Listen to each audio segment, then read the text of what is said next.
Olá, tudo bem? Vamos continuar com as aulas de agricultura de precisão. Vamos falar hoje sobre as unidades de gestão diferenciada, chamadas UGD, conhecidas a campos como zonas de manejo. Esse é o passo final de um processo de agricultura de precisão de vários anos. Aquela propriedade começou já há 4, 5 anos fazer agricultura de precisão, mapa de produtividade, dados de solo, argila, silt, areia, relevo, declividade, condutividade elétrica, diversos NDVIs, diferentes safras que tiveram. Então, com isso, nós conseguimos gerar as zonas de manejo. Então, vamos ver e falar um pouquinho sobre elas. Então, as zonas de manejo, os GDs, Unidade de Gestão Diferenciada, têm como vantagem para nós, capaz de agregar os dados históricos da área, nos permitir identificar a variabilidade espacial e temporal ao longo dos anos dessa área, e elas vão ser regiões delimitadas que apresentam as mesmas características, tá? Que apresentam o mesmo potencial de resposta. Lembra desse termo que nós introduzimos lá na primeira aula sobre o conceito de agricultura de precisão, o potencial de resposta? Sim, com base nos dados de vários anos, de várias safras, dados de diferentes tipos, eu consigo calcular, estimar regiões da minha área que apresentam as mesmas características com os mesmos potenciais de resposta. Então veja, eu comecei lá no início fazendo uma grade amostral de um ponto a cada 2 hectares, de um ponto a cada 1 hectare. Aqui agora nós vamos, com todos esses dados de 4, 5 anos, gerar zonas, separar a minha propriedade em regiões com mesmas características e mesmo potencial. Ok? Então nós vamos dividir em talhões, unidades menores, para nós fazermos tratamentos por região. Então elas são áreas permanentes, normalmente apresentam características imutáveis, pelas ações agronômicas, por exemplo, argila. Eu não consigo mudar o tipo de argila do meu solo, a quantidade de argila ali presente. São normalmente associados à textura, que é um dos principais para nós, capacidade de retenção de água, drenagem, profundidade. Então são características imutáveis que normalmente nós, pelas ações agronômicas e antrópicas, nós não conseguimos modificar. É um objetivo final aí do processo de agricultura de precisão. A gente estabelece um padrão de tratamento para cada uma dessas zonas de manejo. E aí eu tenho que fazer e tomar esse cuidado. Eu tenho que dividir a minha área em regiões de alto, médio e baixo potencial. Pelo menos nessas 3 classes, para que eu possa estabelecer diferentes tipos de manejo para cada uma dessas zonas. A produtividade é um dos pontos também que vai entrar no cálculo da zona de manejo. É o principal parâmetro. Como nós já dissemos em outras aulas, a planta é o meu melhor sensor. Ela vai representar claramente essa variabilidade. E o mapa de produtividade é altamente adensado, então tem muitos pontos por hectare. Então é uma informação imprescindível para a geração de zonas de manejo. E de várias safras, de vários anos, aí eu preciso ter. E se tiver, é importante de diferentes culturas. O uso de gramíneas é essencial nesse processo de obtenção. O milho, por exemplo, é uma cultura que representa muito bem, que mostra as diferenças para nós.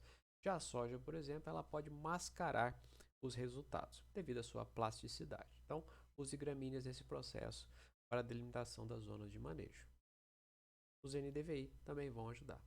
Então, a gente tenta utilizar parâmetros imostráveis, como a argila, que é o mapa de teor de argila desse talhão, dados de alta intensidade amostral como mapa de produtividade e nunca usar dados da análise de solo da fertilidade. Nunca.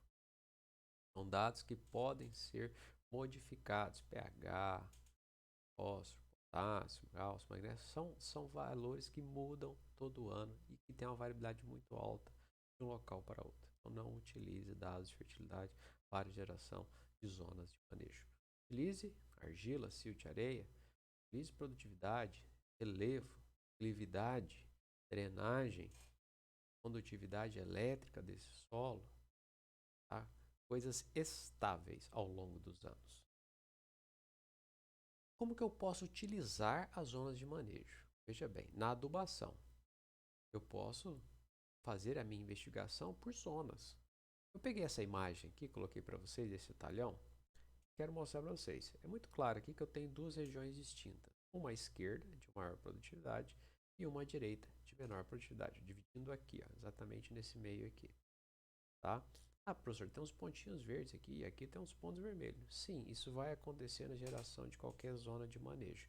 Mas eu separo por áreas, mesmo tendo pontinhos verdes aqui, mesmo tendo pontinho vermelho desse lado. Mas há uma separação nítida aqui de zonas, de regiões com diferentes potenciais de resposta. Alto potencial no verde, baixo potencial no vermelho.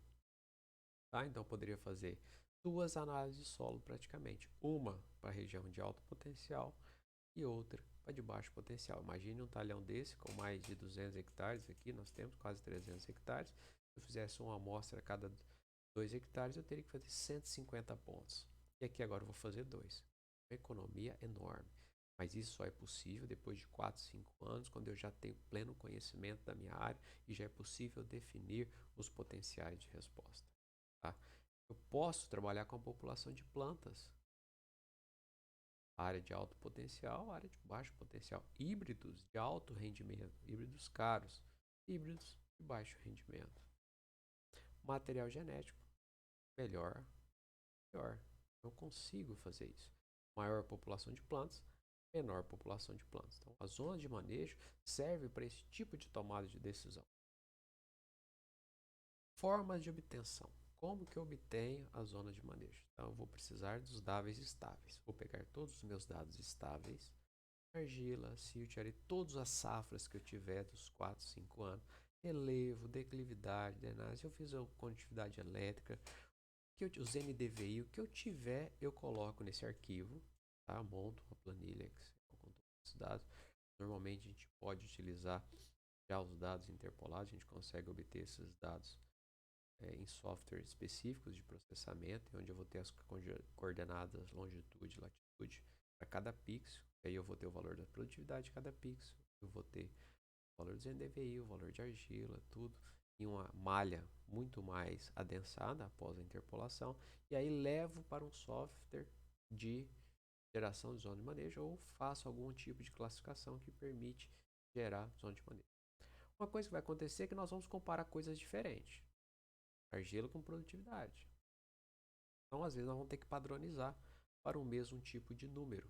E aí é importante a normalização. Normalmente faço a normalização pela média. Eu pego o valor do ponto, menos o valor da média, divido pelo desvio padrão. Eu tenho uma normalização dos meus dados.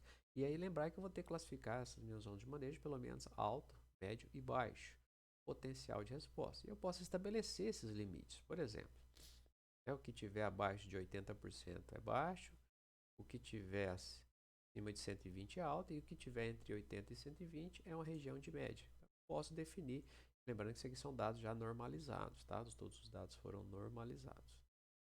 Eu posso utilizar análises mais complexas, como a análise de cluster multivariados, uns tipos de agrupamento, como utilizando a distância euclidiana, Malahanovis, a cilindrada de dendrogramas, o método de caminhos também é possível. A análise de componentes principais também é possível. Nós utilizamos e recomendamos o software MZA.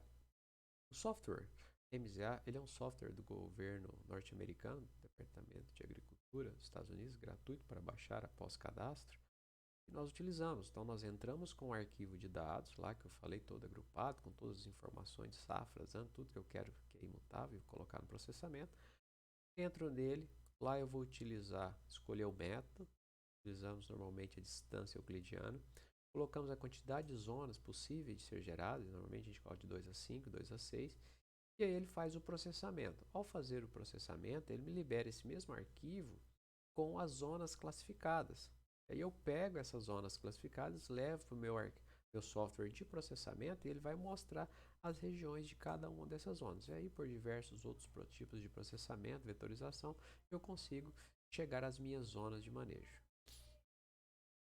Tá? Então é isso que nós tínhamos a apresentar sobre a zona de manejo. Tchau e até a próxima.